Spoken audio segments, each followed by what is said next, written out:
Pratibha ji, congratulations. First of all आपने UPSC में 3rd rank किया है, और आप मैं ये जानना चाह रहा था कि कैसे क्या तैयारियां करी थी और क्या चीज़ें जो है अब जो एस्पिरेंट्स हैं यूपीएससी के वो ध्यान रखें। बहुत बहुत धन्यवाद आपका।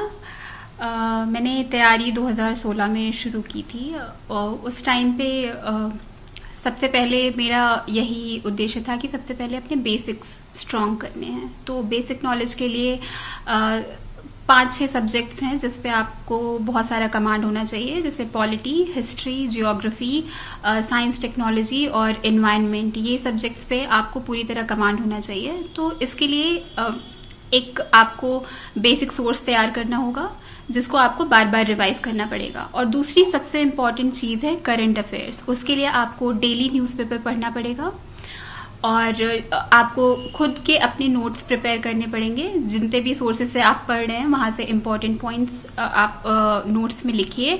और तीसरी सबसे ज़्यादा ज़रूरी चीज़ है रिवीजन करते रहना बार बार आपने जो भी पढ़ा है। बहुत सारा मटेरियल पढ़ के आपको कोई फ़ायदा नहीं होगा जब तक आप उसको रिवाइज नहीं करते, जब तक वो आपको याद नहीं रहती। तो आपको उस पर ध्यान देना पड़ेगा।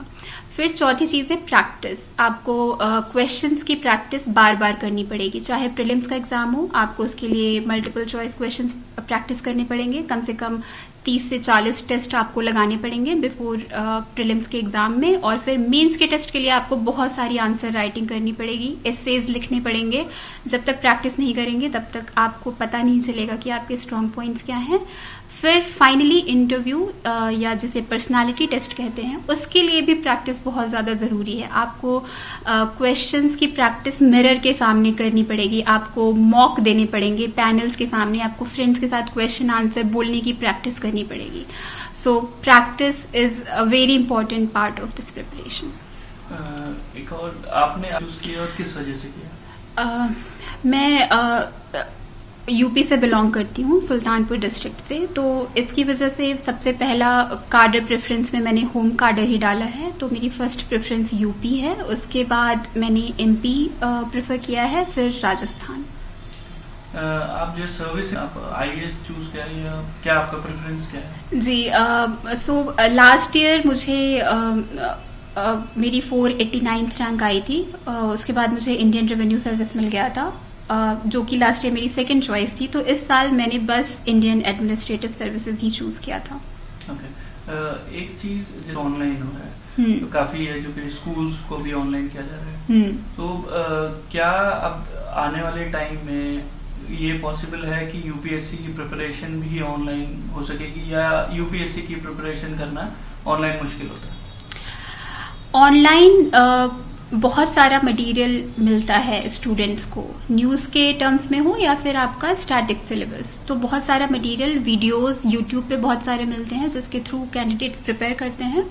तो ऑनलाइन एजुकेशन आज बहुत बड़ा मीडियम बन गया है प्रिपरेशन का, नॉट जस्ट सिर्फ अर्बन एरियाज में रहने वाले कैंडिडेट्स के लिए नहीं, बल्कि इसकी वजह से रूरल एरियाज के कैंडिडेट्स के लिए अपॉर्चुनिटी बहुत बढ़ गई है। एंड जैसे जैसे कोविड आया है, आप जानते होंगे कोचिंग्स ऑलमोस्ट बंद हो गई हैं, स्टूडेंट्स आ नहीं रहे हैं दिल्ली, तो उसकी वजह से कोचिंग्स अपना क्लासेस ऑनलाइन शिफ्ट कर रही हैं। तो ये बहुत ही एक तरीके से पॉजिटिव चेंज भी है कि बच्चे अपने घर के माहौल में रह के तैयारी कर पाएंगे, जहाँ पे उनके पास पूरा सपोर्ट है, उनकी हेल्थ अच्छी रहेगी, उनको प्रॉपर न्यूट्रिशन मिलेगा और पूरा इकोसिस्टम घर का थोड़ी शांति के साथ वो पढ़ाई कर सकते हैं। ये भी अच्छी तरीके से बात है। और फाइनेंशियली वीकर बैकग्राउंड से जो कैंडिडेट्स हैं, जो अफोर्ड नहीं कर सकते दिल्ली में रहना, उनके लिए भी बहुत बड़ी अपॉर्चुनिटी इससे मिलेगी। तो अभी भी इस कोविड के पहले भी आधे से ज्यादा प्रिपरेशन ऑनलाइन शिफ्ट हो गई थी, और कोविड के बाद आई थिंक बहुत हद तक ये 70 to 80% प्रिपरेशन ऑनलाइन मोड में होगी, जो कि बहुत ही पॉजिटिव बात है।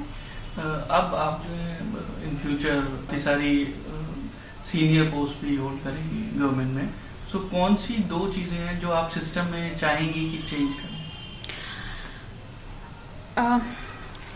कॉलेज के टाइम से मैं एनएसएस नेशनल सर्विस स्कीम के थ्रू मैं 2 एरियाज में बहुत ज़्यादा काम करती थी। एक एजुकेशन था, क्वालिटी ऑफ एजुकेशन इम्प्रूव करना बच्चों की, दूसरा था वुमेन एम्पावरमेंट।